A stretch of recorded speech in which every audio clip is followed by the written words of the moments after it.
네, 문제 해결 능력 빈출 유형 분석입니다. 많이 나오는 형태예요. 그래서 일반적으로 문제가 나타나면 어떤 문제에 어떻게 접근할지를 결정할 때 이런 문제들이 좀 많이 나오는구나 이런 판단을 하시고, 이런 문제들이 시간적으로는 괜찮고 내가 정답률을 나타낼 땐 어떤 패턴이 나타났는지를 잘 관찰해 보시기 바랍니다. 자, 문제 해결 능력 일반에 관련된 설명이에요. 자, 일단 이런 부분에 있어서 가장 중요한 점은 뭐냐면요. 제시문에 이와 같이 설명이 나타났다는 거죠. 그래서 이 NCS의 경우에 제시문에 제시된 대로 판단하는 과정이 무엇보다도 중요하다. 제시문 밖에서 무엇인가 가지고 오시면 안 돼요.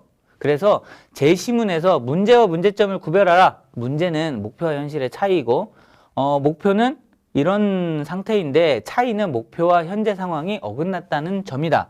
그렇다면 문제점이란 것들은 무엇이 문제인가? 다시 말하자면 문제는 문제가 아니라 문제의 원인이다. 그래서 문제라는 건 목표와 현실의 차이, 문제점이라는 건 문제에 대한 원인.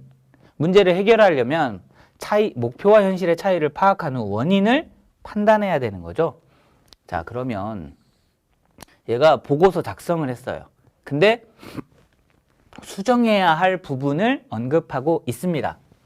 수정을 어디서 하면 될까요? 문제점과, 자, 여기 보시면 그러면 여러분들은 문제와 문제점을 살펴봐야 돼요. 문제가 뭐죠? 문제가 특히 판매 실적의 증가 속도가 하락했다. 판매가 좀 안 되고 있나 보네. 증가 속도가 하락했다. 그 이유는 뭐예요?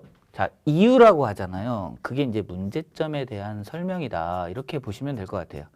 그래서 이 밑부분에 있는 부분이 문제점에 해당하는, 원인에 해당하는 부분인 것 같아요. 그래서 목표와 현재 현상의 차이가 나는 걸 보고 문제라고 하고, 그래서 여기 문제점, 이 문제가 맞는지 확인하셔야 됩니다. 그래서 얘네 병렬적으로 문제점이 나타나 있다. 그래서 4번이 정답이다. 이렇게 판단하시면 됩니다. 자, 1번 문제 다시 한번 보도록 할게요. 제시되어져 있는 상황에서 여러분들이 문제와 문제점에 관련된 기본적인 이해가 있는 부분이 있다면 그거 자체로는 굉장히 좋은 부분에 해당합니다. 하지만 그것보다 더 중요한 건 지문 내에서, 제시된 지문 내에서 해결하려고 하는 과정이 굉장히 중요하다. 문제는 무엇이고 문제점은 무엇인지를 내가 이 글을 읽고 정리하고 판단하는 과정입니다. 이런 내용이 다시 거듭해서 나오진 않습니다. 그러니까 제시문에서 제시된 사항을 어디까지 해석할 수 있고 어디까지 해석하지 못하는지에 대한 검토는 하실 필요가 있습니다. 자, 두 번째, 창의적 사고와 관련된 논리게임 한번 해보도록 할게요. 그래서 이 논리게임을 펼치실 때 조건 분석을 하셔서 문제를 해결하는 과정을 펼쳐 보이는 그런 과정입니다. 자, 한번 볼게요. XX 지사에 근무하는 신입사원 5명은 점심을 먹으러 갔습니다. 아래와 같은 사실을 알고 있을 때 B사원이 점심으로 해결한 주 메뉴와 음료를 바르게 나타낸 것을 고르면 이랬습니다. 자, 여기에서 금방 읽었을 때 정보가 있나요? 정보가 있죠. 정보가 뭐가 있냐면요. 5명이 나왔어요. 그 다음에 메뉴와 음료가 나왔습니다. 됐죠? 그러면 주 메뉴는 뭐예요? 피카우돈이고요. 피자를 선택한 사람은 2명이고 나머지는 다른 사원과 다른 음식을 선택했습니다. 그러면 이것도 5명이잖아요. 5명. 근데 그 중에 2명은요. 피자를 선택했어요. 나머지 3명은요. 각각 다른 걸 선택했습니다. 근데 메뉴는 몇 개예요? 하나, 둘, 셋, 4개죠. 메뉴는 4개예요. 그래서 요게 3개, 요게 1개. 그래서 메뉴는 4개. 이해되시죠? 그럼 얘네는 각각 다른 거를 다 선택해야 되는 겁니다. 각각 다른 거요. 두 번째, 음료로 콜라를 고른 사원은 3명이고 커피를 고른 사원은 2명이다. 3, 2 이렇게 나왔습니다. 음료는요. 여기는 메뉴에 관련된 설명이고 여기는 음료에 관련된 설명이에요. 자, 근데 A는 음료로 커피를 선택했고 여기서부터는 이제 구체적인 정보가 나오는데 지금 제가 요약한 이 방식을 그대로 적용을 하시면 오히려 정보의 나열이 별로 좋지 않습니다. 정보의 나열이라는 관점에서 한번 정리를 해보도록 할게요. 공간이 별로 없어서 여기다가 한번 해보도록 하겠습니다. 일단 A, B, C, D, E라고 이렇게 쓰고요. 이쪽에는 음식을 쓰도록 할게요. 음식이 뭐가 있었냐면 4가지가 있었죠. 음식이 피, 카, 우, 그 다음에 돈가스 이 4가지 음식이 있었고요. 이쪽에 음료가 커피, 콜라 이랬습니다. 자, 그러면 여기까지 있는 정보를 모아보면 요게 둘, 하나 이렇게 되고요. 커피는 둘, 콜라가 3명 이렇게 되어져 있습니다. 자, 이 상태에서 이 박스형으로 나타내면 여러분들한테 좋은 점 하나만 설명드려 보도록 할게요. 박스형으로 나타나는 정보들은 박스가 가지고 있는 특징이 있기 때문에 지금 전체를 제가 개관을 지었잖아요. 전체를 개관 지었는데 하나하나 구체적인 정보가 나왔을 때 다른 정보와의 관련성, 여기에서 박스형을 굳이 안 쓰셔도 되는데 정보와의 관련성이 드러나는 부분들이 있거든요. 정보와의 관련성이 드러나는 부분들을 어떻게 잘하느냐, 이 부분이 가장 중요한 겁니다. 그래서 박스형을 쓰든 쓰지 않든 그건 중요한 게 아니지만 관련성, 전체 정보와 구체적인 정보의 관련성을 어떻게 심어주느냐가 관건입니다. 여하튼 좀 이상하면, 좀 정보가 많다 그러면 박스형으로 일단 쓴다 이렇게 판단하셔도 됩니다. 자, A번부터 한번 넣어볼게요. A는 음료로 커피를 선택했어요. 예, 커피를 선택했네요. 커피. 주 메뉴는 우동은 아니었대요. A는 우동 안 먹었어요. A와 동일한 주 메뉴를 선택한 사람은 없었어요. 그러니까 얘가 2개짜리는 아닌 거죠. 2개짜리가 뭐였어요? 피자네요. 피자도 아니었습니다. 그러니까 얘는 얘나 얘 둘 중에 하나였음이 틀림없습니다. 자, 그 다음에 B에 관련된 정보는 없고요. C는 카레를 선택했습니다. C가 카레를 선택했어요. 그죠? C가 카레를 선택했으면 A는 카레를 선택하지 않았나요? 자, 다시. 피자만 둘이고 하나씩 있죠? 그러니까 피자를 선택한 사람이 2사람이니까 2사람은 얘는 아니었던 거고 여기는 하나만 결정되니까 이렇게 결정이 되는 과정이 나타납니다. 그래서 전체 정보를 여기다가 표시하는 게 큰 의미가 있습니다. 자, 그 다음에 D번 선택한 주 메뉴를 선택한 사원이 D가 선택한 주 메뉴를 선택한 사원이 있지만 이 표현이 이게 뭐냐면 얘가 피자를 선택했다는 얘기예요. 얘가 피자를 선택했어요. 둘이 고른 음료는 달랐다.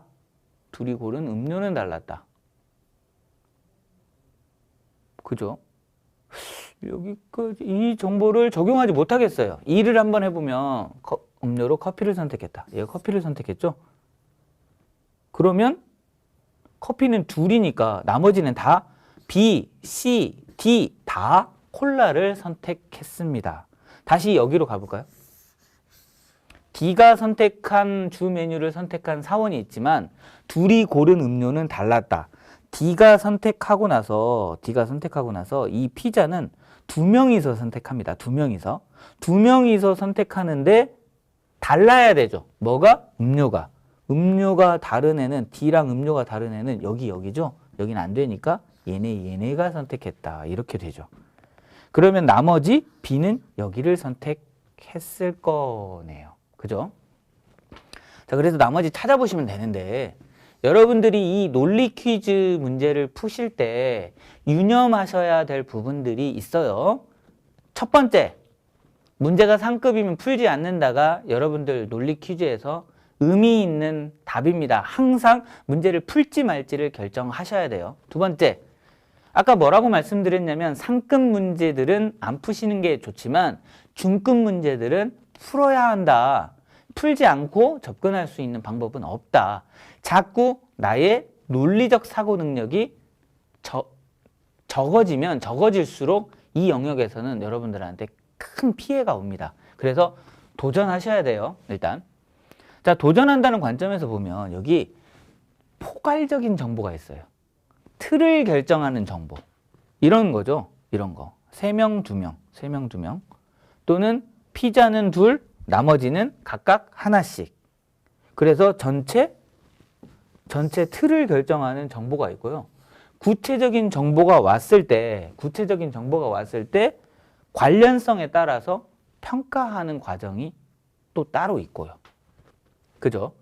이렇게 관련성을 기준으로 박스형으로 문제를 푸시면 좀 더 빨리 해결해 나갈 수 있다. 이렇게 볼 수 있을 것 같아요.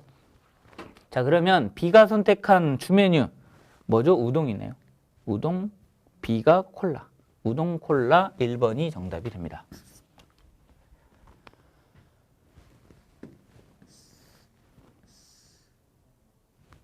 자, 세 번째는 명제 논리에 관련된 설명입니다.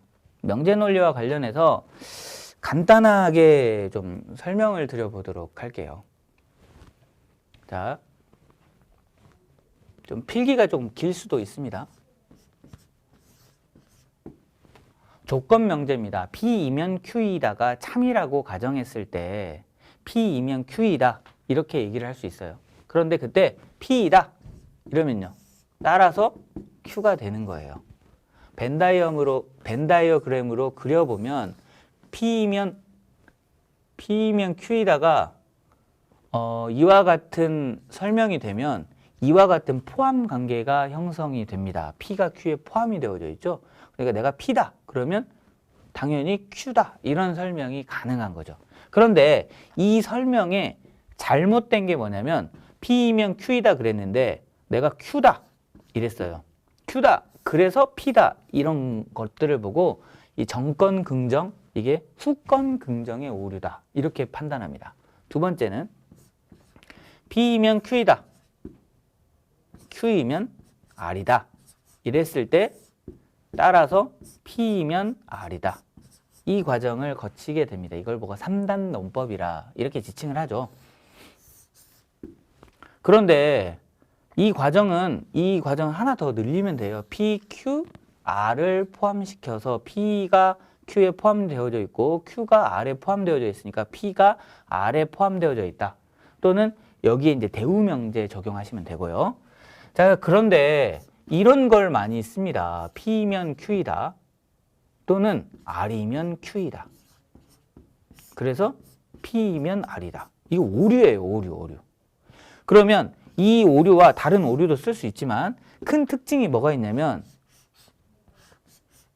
얘네가 지금 연결고리로서 역할을 하고 있는 겁니다. 연결고리가 이렇게 있어야 돼요.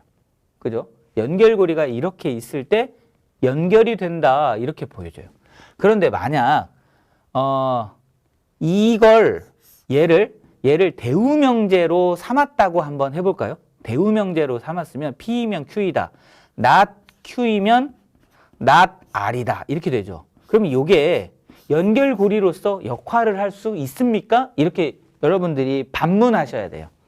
연결고리가 안 되는 거예요. 얘네들은. 그죠? 예.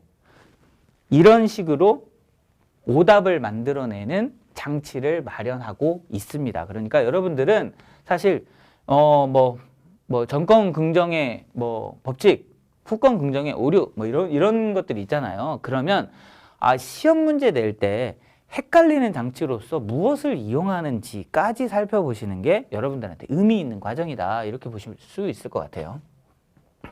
조금 더 들어가면 이 P를 이제 이렇게 합니다.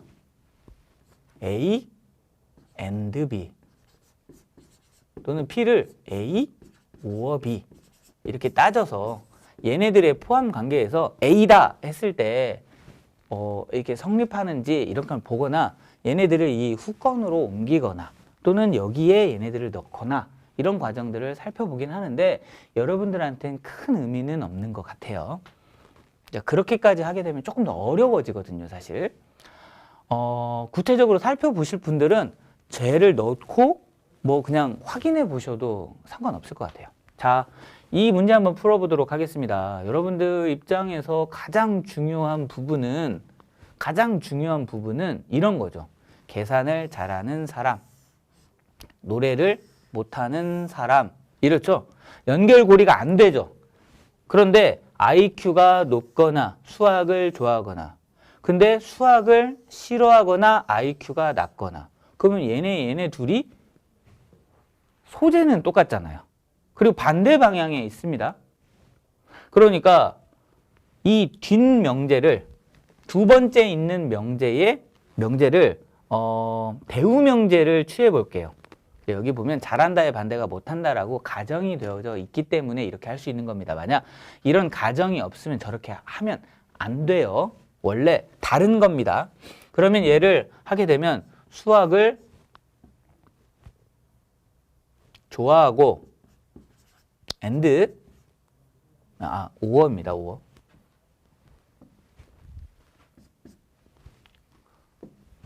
수학을 좋아하고 IQ가 높은 사람은 노래를 잘한다. 이렇게 되겠죠. 이 두 번째 명제에 대우 명제를 쓰게 되면 A and B 했으면 not A or not B 이렇게 바꾸셔야 돼요. 그러면 일단 계산을 잘하면 이렇게 되죠. 이렇게 되면 이렇게 되니까 계산을 잘하면 노래를 잘한다. 이런 계산이 나오게 됩니다. 그렇죠? 또는 그거의 대우 명제가 답이 될 수도 있어요. 쭉 읽어보시면 그러니까 이게 그림으로 표현하면 계산을 잘하는 사람에는 이게 있고 여기가 있고요. 이런 사람들은 노래를 잘한다. 여기에 포함이 되어져 있죠. 그 IQ가 높은 사람 있죠. IQ가 높은 사람은 노래를 잘한다. 그러니까 여기 얘가 5어에 해당하는 정보가 두 개가 들어가 있잖아요. IQ가 높은 사람 또는 수학을 좋아하는 사람.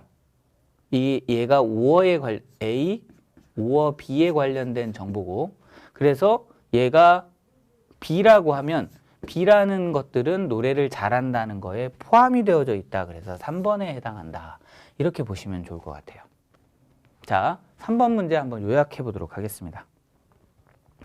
3번 문제 요약해 보면 이 연역명제와 관련된 것들은 먼저 여러분들 판단 구조 속에서는 형식적으로 판단 구조들은 들어가 있어야 된다. 그래서 어떤 식으로 설명되냐면 P면 Q이다 또는 PQ, QR, PR 이 세 가지 과정을 통해서 여러분들한테 어떤 오류로 헷갈리게 할 수 있는지를 일단 먼저 설명드렸어요. 자, 그러면 이런 글들을 보시면 어디를 기준점 삼아서 연결고리를 삼으실지를 먼저 설정하는 겁니다. 그래야 해결 가능한 부분이 보이는 거거든요. 근데 만약에 뭐 이게 그럴 수도 있고 아닐 수도 있지 않습니까? 라고 물어보시면 저는 이제 이렇게 대답할게요. 그렇게 안 만듭니다. 문제 자체를. 꼭 나오게 만듭니다. 꼭 나오게 거의. 이제 뭐 이런 것들은 그냥 그 경험적 지식이니까요. 그래서 이런 부분들이 연결고리가 되는 거예요. 그래서 예를 들면 여기 and를 하게 되면 수학을 좋아하거나 IQ가 높다. 이면 노래를 못하지 않는다. 잘한다. 이런 언급이 되고 얘네들을 연결할 수 있는 장치가 되고 그 중에 일부분으로 정답을 만들어냈다. 이렇게 요약 정리해 볼 수 있을 것 같습니다. 자, 빈출 문제 살펴봤는데요. 제가 보기에 1번, 3번 정도, 특히 3번 같은 경우에는 오히려 공부를 하면 할수록 빨라집니다. 그러니까 그때 공부를 하실 때 문제만 푸시 마시고 문제를 만들어내는 형식 있죠. 형식을 검토해 보시면 여러분들한테 큰 의미가 있을 수 있다. 이때는 이렇고 저때는 저렇다. 이런 식으로 접근하시면 오히려 시험장에서 훨씬 더 헷갈릴 수 있거든요. 그래서 이 문제가 나와 있는 틀을, 형식을 먼저 공부하시면 오히려 시간이 굉장히 많이 줍니다. 두 번째, 2번 형태의 논리 퀴즈 문제 있죠. 논리 퀴즈 문제는 일단 풀지 말지 먼저 결정하셔야 되는 부분이 있고요. 그래서 이게 풀만한 문제인지 그렇지 않은 문제인지 끊임없이 검토해 보시고 푸는 문제로 들어갔을 때 내가 얼마나 추론을 하는지, 연역적 추론을 얼마나 많이 하고 있는지에 따라서 정답이 갈립니다. 그래서 대부분 활자를 읽고 이해하는 과정에 멈출 때 어떤 문제를 푸는 시간이 늘어나게 됩니다. 활자를 읽고 이해하고 나서 어디까지 내가 추론을 했다라고 하는 이야기들을 본인한테 설명했을 때 자신의 추론 능력이 향상된다. 이렇게 보시면 좋을 것 같습니다. 자, 여기까지 빈출 유형 분석에 대한 설명을 마치도록 하겠습니다. 감사합니다.